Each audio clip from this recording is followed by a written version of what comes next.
Karena justru Anies terlalu populer lah yang menyebabkan dia tidak bisa dimajukan. Karena barangkali istana baik lama maupun baru sudah testing the water. Oh ternyata sosok ini tidak bisa dijegal. DKI itu hanya snowball saja. Sudah mulai disumut, maka DKI akan jadi snowball. PKS akan menjadi partai yang berhitung untung dan rugi. Dan di DKI untung dan rugi itu jauh lebih jelas. Lebih untung meninggalkan Anies di depan mata keuntungannya ketimbang mempertahankan Anies. Karena itu perpolitikan masih ya ramai dengan dua hal. Erlangga dimundurkan, Anies dijegal. jadi dua fenomena ini walaupun tidak langsung tapi berkaitan. Jangan lupa Erlangga dijegal bukan karena gagal menjegal Anies, tetapi karena ada pihak-pihak yang menginginkan penguasaan terhadap Partai Golkar yang merupakan partai terbesar nomor 2 dari jumlah kursi. Bahkan kursinya bertambah secara signifikan. Seperti ada operasi yang ingin mengangkat Partai Golkar untuk dimenangkan karena memang sudah berembus isu bahwa Partai Golkar ini akan dikuasai oleh pihak tertentu dalam rangka sustainability kekuasaan. Luar biasa memang Pak D ini ya. Bagaimana dia kemudian melakukan sebuah gerakan-gerakan yang luar biasa yang membuat orang kaget dan akhirnya Partai Golkar sebentar lagi akan dikuasai. Nah, sahabat sekalian ya, ini ada nasihat Fahri Hamzah kepada Anies Baswedan yang kalau kita baca nyebelin, tetapi perlu dan penting ini bagi siapapun Anda yang barangkali pendukung Anies Baswedan. Intinya adalah sobat semuanya, kekuasaan itu memang tidak perlu dikejar. Yang kedua, kita tidak perlu bergantung pada orang lain untuk kemudian melakukan apapun yang terkait dengan kekuasaan tersebut. Nah, kesalahan dalam tanda kutip Anies di mana? Coba nanti kita bahas satu-satu. Ya, mungkin tidak murni kesalahan dia, tetapi bisa jadi dia terlalu baik, terlalu percaya kepada orang, padahal orang tersebut sudah terbukti bukan seorang yang genuine dalam politik, tapi orang yang suka bermanuver ke sana kemari. Dan bahkan Anies akhirnya mengajarkan PKS untuk bermanuver juga secara tidak langsung. Itu yang menjadi persoalannya.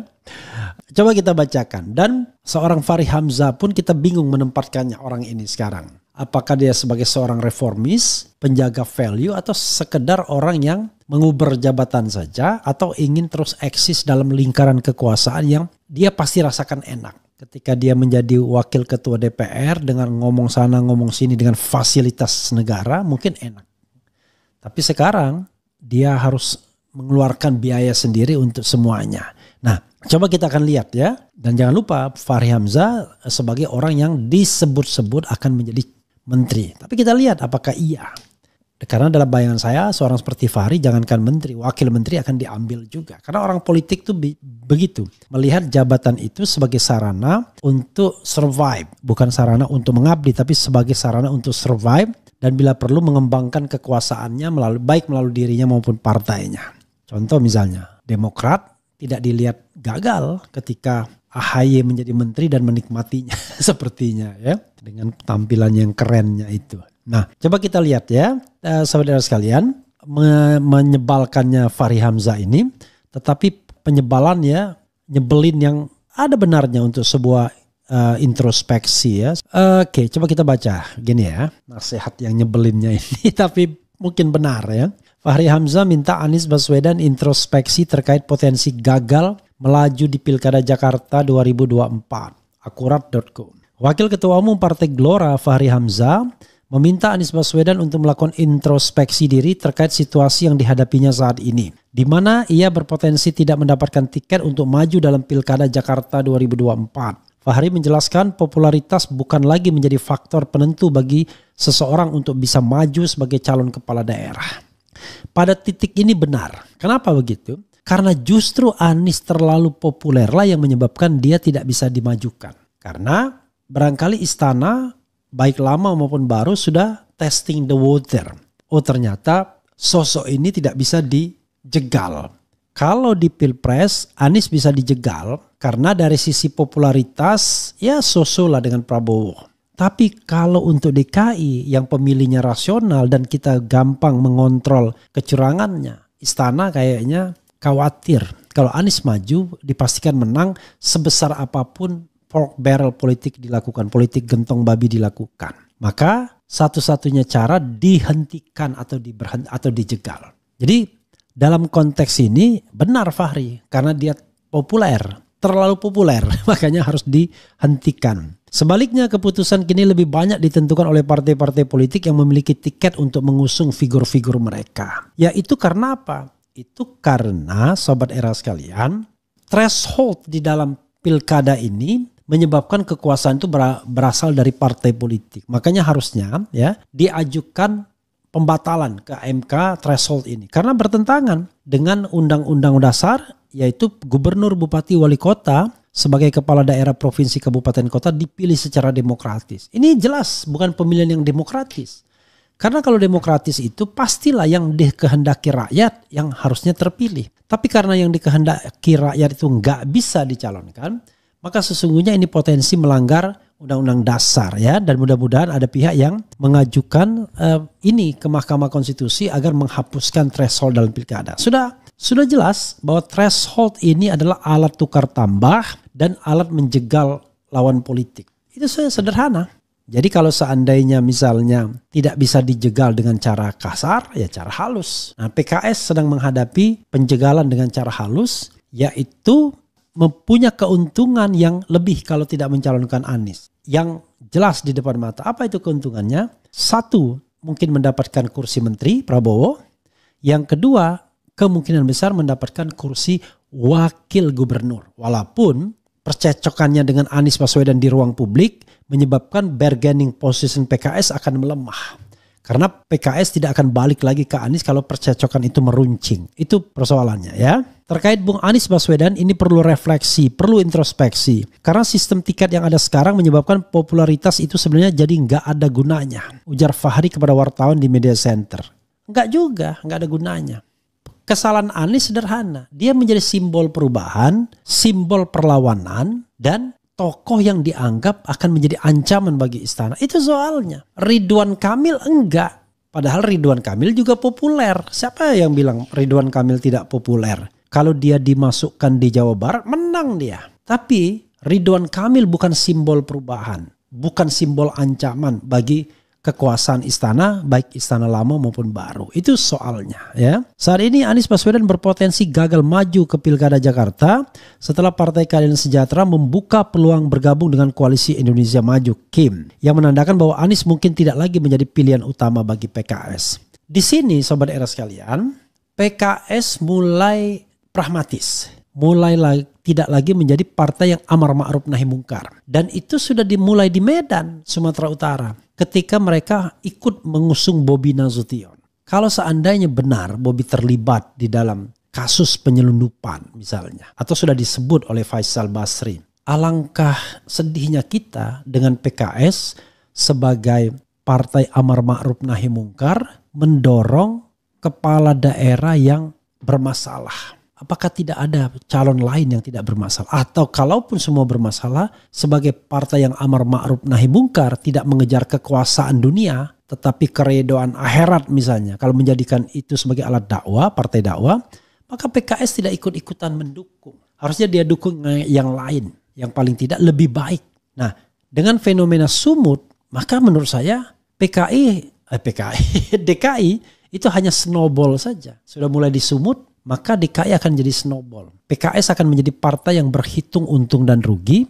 Dan di DKI untung dan rugi itu jauh lebih jelas. Lebih untung meninggalkan Anies di depan mata keuntungannya ketimbang mempertahankan Anies. Kalau dia meninggalkan Anies, maka mereka bisa mendiktikan wakil gubernur. Kalau seandainya tidak ada polemik lagi dengan Anies ya. Atau tidak menjadikan Anies sebagai alat bargaining. Mereka bisa mendapatkan posisi wakil gubernur. Di Anies posisi mereka wakil gubernur juga. Tapi kalau di Anies tidak ada jaminan menang, di Ridwan Kamil udah ada jaminan menang. Karena tidak ada lawan, sehingga lawan. Lawannya cuma kotak kosong atau calon independen akan digolkan. Dharma Pongrekun. Ya kemana-mana Dharma nggak mungkin menang. Oke. Kedua, dia bisa bargaining kursi menteri. Ada 3 kursi menteri yang disiapkan untuk PKS, konon katanya demikian. Nah, karena itu ya PKS memilih yang itu ketimbang dia memilih sama Anies yang hanya menawarkan sebagai wakil gubernur. Oh, nanti PKS dihukum. Mungkin mereka belajar dari sejarah. Tidak ada partai yang benar-benar dihukum karena mengkhianati konstituen. Yang ada adalah partai yang surut karena tidak ada modal politik lagi. Atau ada bermasalah. Tapi mengkhianati konstituen. Buktinya Partai Amanat Nasional masih banyak kursinya. Dengan menyorongkan artis-artis sebagai calon. Dan ada duit untuk berkampanye dibandingkan partai lain seperti P3 dan lain sebagainya. Termasuk PKS bahkan. Sehingga PAN masih bisa survive. Walaupun kursinya terkecil nomor 2 tetapi naik. Jadi tidak benar ada reward and punishment yang luar biasa. Walaupun tidak juga bisa dikatakan bahwa tidak ada punishmentnya. PKS pernah dipanis ketika presidennya korupsi, tertangkap korupsi. Walaupun itu ada aroma dikerjain tetapi kan korupsi. Nah sekarang dia berhitung kalaupun dia mengkhianati konstituen, itu kan 5 tahun lagi. Pemilihan masih lama. Ngapain dipikirkan nanti bermanuver dan lain sebagainya. Balik lagi. Misalnya tiba-tiba mencalonkan siapa yang diinginkan. Anies lagi atau siapa lagi. Misal. Karena itu menurut saya dia juga berhitung di sini ya. Jadi tidak lagi menjadi pilihan utama karena Anies dianggap bukan faktor yang menguntungkan. Pada dasarnya tiket itulah yang menentukan dan sumber tiket ini pada akhirnya tidak mempertimbangkan popularitas. Enggak juga. Justru karena terlalu populer. Pertanyaannya adalah kalau tidak mempertimbangkan popularitas maka tidak Ridwan Kamil ditaruh di sini. Kenapa Ridwan Kamil ditaruh di sini? Karena popularitas itulah. Kalau bukan Ridwan Kamil ya ditaruh siapa saja yang bisa dikendalikan istana sesungguhnya. Tapi Ridwan Kamil dibutuhkan karena bagaimanapun perlu merayu emak-emak, merayu kelas bawah dan lain sebagainya. Ya. Tapi jangan salah, tiba-tiba yang maju bukan Ridwan Kamil, tapi Gibran Rakabuming, Kaisang Pangarep bisa jadi. Jadi di PHP juga Ridwan Kamil untuk kemudian ditendang. Ya. Yang maju Gibran. Lawan kalau Kaisang lawan Dharma Pongrekun ya menang Kaisang masih. Jadi nanti calonnya Kaisang versus Dharma Pongrekun. Fahri juga menepis anggapan bahwa kegagalan Anies untuk maju di Pilkada Jakarta disebabkan oleh skenario penjegalan. Nah ini saya nggak setuju. Benar jangan jelas-jelas dijegal. Menurutnya hal ini murni karena sikap pragmatis partai-partai yang sebelumnya berencana mengusung Anies. Mereka diancam, ya itu persoalannya. PKB diganggu dengan NU yang akan mengambil kepemimpinan Caimin. Surya Paloh diganggu bisnisnya. Ya. Metro TV sudah merumahkan 500 orang. Ada bisnis Indonesia One. Menteri-menterinya kemudian diperkarakan dan lain sebagainya. Tidak ada penjegalan. Ini murni soal pragmatisme dalam pemilihan tiket saja. Nah ini ya menurut saya dalam konteks ini inilah keblingernya Fahri Hamzah yang seolah-olah tidak mengakui bahwa penjegalan itu ada. Ada memang penjegalan ya. Jelas bahwa memang ada penjegalan seperti itu. Itu sobat era sekalian ya. Oke. Karena itu menurut saya kesalahan Anies adalah apa kesalahan Anies?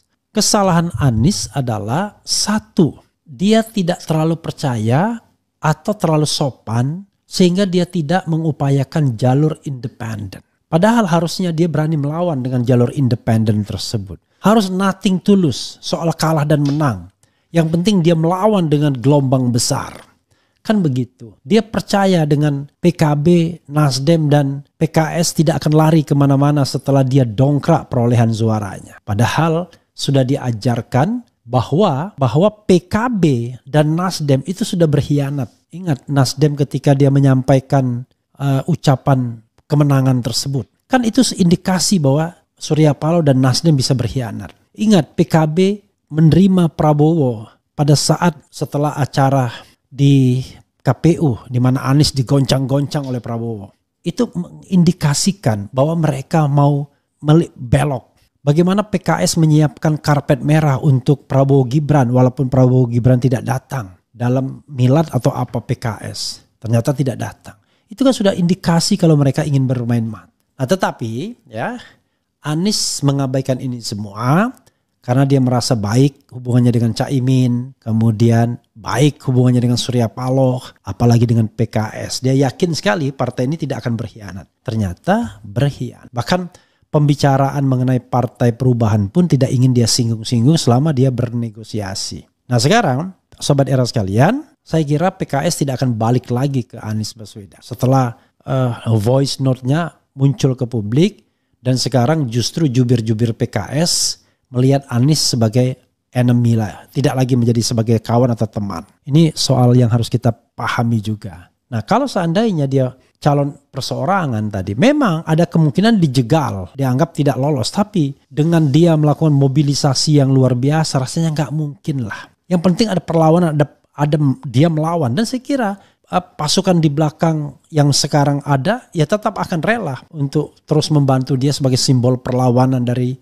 kekuasaan yang curang. Tapi sekarang dia mau bernegosiasi dan ternyata setelah bernegosiasi gagal negosiasinya. Oke, Sobat RH sekalian, coba kita bacakan komentar Sobat RH sekalian ya terkait dengan hal ini.